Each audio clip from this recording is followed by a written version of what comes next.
Hello friends, എല്ലാവരും സന്തോഷമായിട്ടിരിക്കുന്നു വിശ്വസിക്കുന്നു. ഞാനും തരക്കേടില്ലാതെ പോകുന്നുണ്ട് കേട്ടോ. അപ്പൊ ഇന്നത്തെ നമ്മുടെ ടോപ്പിക് വന്നിട്ട് മൈഗ്രെയിനെ കുറിച്ചാണ്. അപ്പം എന്നെ നിങ്ങൾക്ക് എല്ലാവർക്കും അറിയാമെന്ന് വിചാരിക്കുന്നു. അറിയാത്തവർക്ക് എന്റെ പേര് സെലിൻ എന്നാണ്. ഞാനൊരു ആയുർവേദ ഡോക്ടറാണ് കേട്ടോ. അപ്പം എനിക്ക് തൃശ്ശൂർ ആയുഷ് ആയുർവേദ ക്ലിനിക് എന്ന് പറയുന്ന സ്ഥാപനമുണ്ട്. അത് ഞാൻ നടത്തി പോകുന്നു കേട്ടോ. അപ്പൊ ഇന്ന് ഈ ടോപ്പിക് എടുക്കാനുള്ള കാരണം, ഒരുപാട് പേര് നമ്മുടെ സബ്സ്ക്രൈബേഴ്സ് മൈഗ്രെയിനെ കുറിച്ച് ചോദിച്ചായിരുന്നു. അതിനെക്കുറിച്ച് എന്തെങ്കിലും ഒരു ഒറ്റമൂലികളുണ്ടോ, അത് പെട്ടെന്ന് മാറാനായിട്ട് എന്തെങ്കിലും ചെയ്യാൻ പറ്റുമോ എന്നുള്ളതൊക്കെ ഒരുപാട് സംശയങ്ങൾ നമുക്ക് വന്നു. അപ്പൊ ഞാൻ വിചാരിച്ചു എന്തായാലും ഒരു ഡീറ്റെയിൽ ആയിട്ടുള്ള ഒരു വീഡിയോ തന്നെ ഒറ്റമൂലികളൊക്കെ അടക്കി നമ്മൾ ചെയ്യാമെന്ന് വിചാരിച്ചു കേട്ടോ. ഒറ്റമൂലികൾ ഉള്ളത് കൊണ്ട് തന്നെ എല്ലാവരും ഫസ്റ്റ് തൊട്ട് അവസാനം വരെ കാണാൻ ശ്രമിക്കുക. എന്നാലാണ് ഞാൻ പറയുന്ന കാര്യങ്ങൾ അത്രയും ഡീറ്റെയിൽ ആയിട്ട് നിങ്ങൾക്ക് മനസ്സിലാവുള്ളൂ കേട്ടോ. അപ്പം ഇനി നമുക്ക് എന്താണ് മൈഗ്രെയിൻ എന്ന് പറയാം. നമ്മുടെ ലെഫ്റ്റ് സൈഡിലും റൈറ്റ് സൈഡിലും നെറ്റിയുടെ ഭാഗത്തൊരു കുത്തി പൊളിയുന്ന പോലത്തെ നമുക്ക് വേദന അനുഭവപ്പെടുന്നതാണ് ഇതിനെ പ്രധാനമായിട്ട് കാണാറുള്ളത് മൈഗ്രെയിൻ ആയിട്ട്. ഇതാണ് അതിന്റെ ഒരു പ്രധാന ലക്ഷണം എന്ന് തന്നെ പറയാം. അപ്പൊ മൈഗ്രെയിൻ എന്ന് പറയുന്ന ഒരു തലവേദനയാണ് കേട്ടോ. അപ്പൊ മൈഗ്രെയിന് പലപ്പോഴും സൈനസൈറ്റിസ് ആയിട്ട് നമുക്ക് ചിലപ്പോൾ മാറിപ്പോകാറുണ്ട്. പക്ഷെ അതിന്റെ ലക്ഷണങ്ങളും ഇതിന്റെ ലക്ഷണങ്ങളും തീർത്തും വ്യത്യസ്തമാണ്. അപ്പൊ നമുക്ക് ഇതിന്റെ കാരണങ്ങളിലേക്ക് കിടക്കാം. മൈഗ്രെയിൻ എന്ന് പറയുന്ന ഇതിന്റെ പ്രധാനപ്പെട്ട കാരണം പലവരിലും സൂര്യപ്രകാശത്തിന്റെ ഒരു പ്രശ്നമായിട്ട് വരാറുണ്ട് കേട്ടോ. സൂര്യപ്രകാശം കൊള്ളുമ്പോൾ ചിലവർക്ക് മൈഗ്രെയിൻ പ്രോബ്ലംസ് സ്റ്റാർട്ട് ചെയ്യാൻ തുടങ്ങാറുണ്ട് കേട്ടോ. ചിലവർക്ക് രാവിലെ തൊട്ട് ഉച്ച വരെ ഉണ്ടാവുള്ളൂ. ചിലവർക്ക് രാവിലെ തൊട്ട് വൈകുന്നേരം വരെ ഈ വേദന നിലനിൽക്കാറുണ്ട്. ചിലവർക്ക് 2-3 ദിവസങ്ങൾ ഇടവിട്ട് വരാറുണ്ട്. ചിലവർക്ക് ഒരു മാസം ഫുള്ളായിട്ട് ഇതേപോലെ വേദന നിലനിന്ന് പോകാറുണ്ട്. അപ്പൊ പലർക്കും പല രീതിയിലാണ് കേട്ടോ വേദനയുടെ അളവും അതേപോലെ തന്നെ വേദനയുടെ തീവ്രതയും അതേപോലെ തന്നെ ഇത് പോകുന്ന അത്രയും ദിവസങ്ങൾ ഇടവിട്ടിട്ടാണ് വരുന്നത്, ഒക്കെ വ്യത്യസ്തമാണ്. പിന്നെ മൈഗ്രെയിൻ ഇഷ്യൂസ് പൊതുവെ ഭക്ഷണ രീതിയുടെയും ഒരു പ്രശ്ന കാരണമായിട്ട് മാറാറുണ്ട്. ചില ഭക്ഷണ രീതികൾ കൊണ്ടും നമുക്ക് ഈ മൈഗ്രെയിൻ പ്രശ്നങ്ങൾ കണ്ടുവരാറുണ്ട് കേട്ടോ. ചിലവർക്ക് ബിരിയാണി കഴിക്കുക, അല്ലെങ്കിൽ ഹെവി മീൽസ് അല്ലെങ്കിൽ ഹെവി ഫുഡ് കഴിക്കുമ്പോൾ രാത്രി കഴിച്ച് കിടക്കുകയാണെങ്കിൽ അവർക്ക് പിറ്റേ ദിവസം അതിന്റെ പോലെ തന്നെ നല്ല മൈഗ്രെയിൻ അനുഭവപ്പെടാറുണ്ട്. അതേപോലെ ചില പയർവർഗ്ഗങ്ങൾ, അതേപോലെ ചില നോൺ വെജിറ്റേറിയൻ ഫുഡുകളിലെ ചില റെഡ് മീറ്റ്, ഇതൊക്കെ അവർക്ക് പ്രശ്നങ്ങൾ. അതേപോലെ കേർഡ്, മിൽക്ക്, ഇതൊക്കെ ചിലവർക്ക് ഡയറി പ്രൊഡക്ട്സ്, ഇതൊക്കെ ചിലവർക്ക് മൈഗ്രെയിൻ പ്രശ്നങ്ങൾ സൃഷ്ടിക്കാറുണ്ട്. അപ്പൊ ഭക്ഷണ രീതി ഒരുപാട് പേർക്ക്, മോസ്റ്റ്ലി ഡൈജഷന്റെ പ്രശ്നം കൊണ്ടാണ് ഇതേപോലെയുള്ള മൈഗ്രെയിൻ പ്രശ്നങ്ങൾ ഒരുപാട് പേർക്ക് വരുന്നത് കണ്ടുവരാറുണ്ട് കേട്ടോ. പിന്നെ വരുന്ന ഒരു പ്രശ്നമാണ് ഉറക്കത്തിന്റെ കുറവ് എന്നുള്ളത് കേട്ടോ. ഒരു കാരണമാണത് ഉറക്കം കുറഞ്ഞു കഴിഞ്ഞാൽ ഓട്ടോമാറ്റിക്കലി നമുക്ക് മൈഗ്രെയിൻ പ്രശ്നങ്ങൾ ഉണ്ടാവാൻ സാധ്യതയുണ്ട് കേട്ടോ.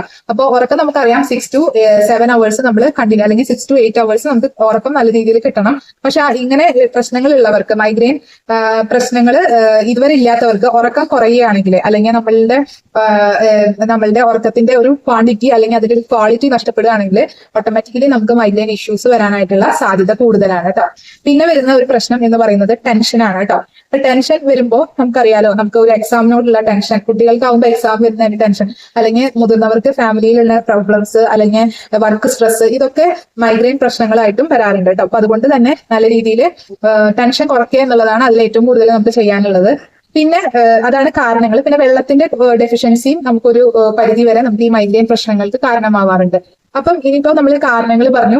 ലക്ഷണങ്ങൾ എന്ന് പറഞ്ഞാൽ അറിയാലോ, നമ്മുടെ ശരീരത്തിൽ മുഴുവൻ നമുക്കൊരു ഹെവിനെസ് ഫീൽ ചെയ്യുക, അതേപോലെ ശരീരവേദന വരിക, തല മുഴുവൻ ഒരു ഹെവിനെസ് ഫീൽ ചെയ്യുക, കണ്ണിന്റെ ഭാഗത്തൊരു ചെറിയൊരു ഓരോ പോലെ തോന്നുക, അതേപോലെ ഒരു എന്താ പറയാ, നമുക്കൊരു കണ്ണിനൊക്കെ ഒരു പ്രത്യേക തരത്തിലുള്ള വേദന അനുഭവപ്പെടുക, നെറ്റി തലയുടെ ഭാഗത്തൊക്കെ നല്ല രീതിയിൽ പുകച്ചിൽ അനുഭവപ്പെടുക, നല്ല കുത്തി, അതായത് സൂചി കൊണ്ടുള്ള കുത്തുന്ന വേദന അനുഭവപ്പെടുക. അങ്ങനെയൊക്കെയാണ് ഇതിന്റെ പല രീതിയിലുള്ള ലക്ഷണങ്ങൾ.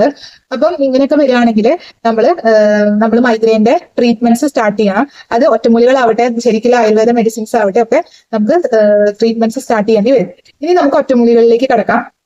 അപ്പം ഒറ്റമൂലികൾ എന്ന് പറഞ്ഞാൽ ഞാൻ ആദ്യമേ പറഞ്ഞു നല്ല രീതിയിൽ നമ്മൾ വെള്ളം കുടിക്കണമെന്ന്. അപ്പൊ വെള്ളത്തിൽ നമ്മൾ ചില ഇൻഗ്രീഡിയൻസ് ചേർക്കുന്നത് നമ്മുടെ ഈ വെള്ളം കുടിക്കുന്നതിനൊപ്പം തന്നെ മൈഗ്രെയിന്റെ ചില ബുദ്ധിമുട്ടുകൾ മാറാനും നമ്മളെ സഹായിക്കും. പല അതിലാണ് ചുക്ക്, ജീരകം ഒക്കെ അടങ്ങിയ വെള്ളം കുടിക്കുന്നത് നമ്മളുടെ ഒരു ഒറ്റമൂലി എന്ന രീതിയിൽ നമ്മളുടെ ഈ പ്രശ്നം പരിഹരിക്കാൻ നല്ലതാണ്.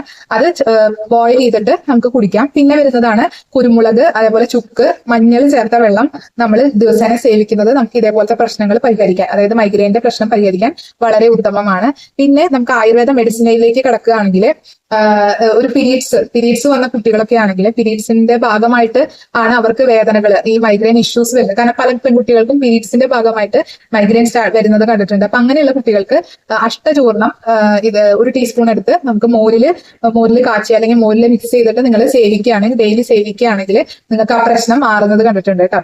അത് ഈ അഷ്ടചൂർണം എല്ലാവർക്കും, പീരീഡ്സ് ഉള്ളവർക്കും മാത്രമല്ല അല്ലാത്തവർക്കും ഈ അഷ്ടചൂർണം വളരെ നല്ല മെഡിസിൻ ആണ്.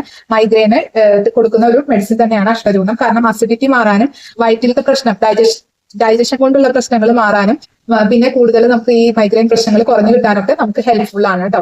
പിന്നെ വരുന്ന ഒരു പിന്നെ വരുന്ന ഒരു മെഡിസിൻ ആണ് ഈ അഭയാരിഷ്ടം, അതേപോലെ ദശമൂലാരിഷ്ടം. ഇപ്പൊ പീരീഡ്സ് വന്നിട്ടുള്ള പ്രശ്നങ്ങൾ, പീരീഡ്സ് വരാനാകുന്നതിന് മുൻപ് തന്നെ ഈ പ്രശ്നങ്ങൾ സ്റ്റാർട്ട് ചെയ്യുകയാണെങ്കിൽ നമുക്ക് ഈ മെഡിസിൻ എടുക്കുന്നത് കുട്ടികളുടെ മൈഗ്രെയിൻ കുറയാനും, കുട്ടികളായാലും അഡൽട്സ് ആയാലും അവർക്ക് മൈഗ്രെയിൻ പ്രശ്നങ്ങൾ വരാതിരിക്കാനൊക്കെ നല്ലതാണ് കേട്ടോ. അത് ഒരു 10 ml വീതം കുടിക്കുന്നത് ഏറ്റവും നല്ലതാണ്. പിന്നെ ഈ അഷ്ടചൂർണം കുടിക്കുന്നതും നല്ലതാണ് കേട്ടോ. പിന്നെ ഒരു മെഡിസിൻ എന്ന് പറയുന്നത് ഒരുപാട് ടാബ്ലറ്റുകളും, അത് നമ്മൾ ഓരോ വ്യക്തി ഓരോ പേഷ്യന്റിന്റെയും പ്രകൃതി അനുസരിച്ചാണ് കേട്ടോ നമ്മൾ എഴുതി കൊടുക്കുന്നത്. ഒരുപാട് ടാബ്ലറ്റുകൾ വളരെ രീതിയിൽ നമുക്ക് ഹെൽപ്ഫുൾ ആയിട്ട്, അതായത് ഒരുപാട് കാലമായിട്ട് ഇതുകൊണ്ട് ബുദ്ധിമുട്ടുന്ന ആൾക്കാർക്ക് ഈ ഒരു ഒറ്റമൂലി കൊണ്ട് മാത്രം മാറണമെന്നില്ല. അപ്പൊ അങ്ങനെയുള്ളവർക്ക് നല്ല രീതിയിലുള്ള ട്രീറ്റ്മെന്റ് തന്നെ ആയുർവേദത്തിൽ അവൈലബിൾ ആണ്. അങ്ങനെ ആഗ്രഹം ഉണ്ടെങ്കിൽ നമ്മുടെ ഈ കോൺടാക്ട് നമ്പറിൽ നിങ്ങൾക്ക് വാട്സപ്പ് ചെയ്യാവുന്നതാണ്. നമ്മൾ നിങ്ങളെ തിരിച്ചു വിളിച്ച് നിങ്ങൾക്ക് കൺസൾട്ടേഷൻ ചെയ്യുന്നതാണ് കേട്ടോ. ഓൺലൈൻ കൺസൾട്ടേഷനും, അല്ല തൃശ്ശൂരുള്ളവരാണെങ്കിൽ നേരിട്ട് വന്ന് കണ്ട് നിങ്ങൾക്ക് ട്രീറ്റ്മെന്റ് എടുക്കാവുന്നതാണ് കേട്ടോ. അപ്പം എനിക്ക് തോന്നുന്നു നിങ്ങൾക്ക് നമ്മുടെ ഈ ഇന്നത്തെ എപ്പിസോഡ് ഇഷ്ടപ്പെട്ടു എന്ന് വിചാരിക്കുന്നു. അപ്പം നിങ്ങൾക്ക് ഇഷ്ടപ്പെടുകയാണെങ്കിൽ നമ്മൾ എന്തായാലും സബ്സ്ക്രൈബ് ചെയ്യുക, ഇഷ്ടപ്പെട്ടില്ലെങ്കിൽ ഡിസ്ലൈക്ക് ചെയ്യുക, ഇഷ്ടപ്പെടുകയാണെങ്കിൽ എല്ലാവർക്കും ഷെയർ ചെയ്ത് കൊടുക്കുക, ഫ്രണ്ട്സിന്, റിലേറ്റീവ്സിന്. കാരണം മൈഗ്രെയിൻ കൊണ്ട് ബുദ്ധിമുട്ടുന്ന ഒരുപാട് ആൾക്കാർ നമ്മുടെ ചുറ്റുമുണ്ട്. അപ്പൊ അവർക്കൊക്കെ ഷെയർ ചെയ്ത് കൊടുക്കുക. പിന്നെ നിങ്ങൾക്ക് ഇഷ്ടപ്പെടുകയാണെങ്കിൽ നമ്മുടെ ചാനലിൽ ആയുർവേദ റിലേറ്റഡ് ആയിട്ടുള്ള വീഡിയോസ് ആണ് ചെയ്യുന്നത്. ഇഷ്ടപ്പെടുകയാണെങ്കിൽ എന്തായാലും ലൈക്ക് ചെയ്യണം കേട്ടോ. അപ്പൊ അല്ലെങ്കിൽ നിങ്ങൾക്ക് ഇനിയുള്ള വീഡിയോസ് ചെയ്യാനുള്ള എനിക്കൊരു മോട്ടിവേഷൻ ആയിരിക്കും. നിങ്ങൾ എന്തായാലും എനിക്ക് കമന്റ് ചെയ്യുക എന്ത് വീഡിയോസ് ആണ് ചെയ്യേണ്ടത് എന്നുള്ളത്. അപ്പോൾ എല്ലാവർക്കും ഇഷ്ടപ്പെട്ടു എന്ന് വിചാരിക്കുന്നു. അപ്പൊ അത്രേ ഉള്ളൂ ഇന്നത്തെ episode. Bye, stay happy and stay healthy.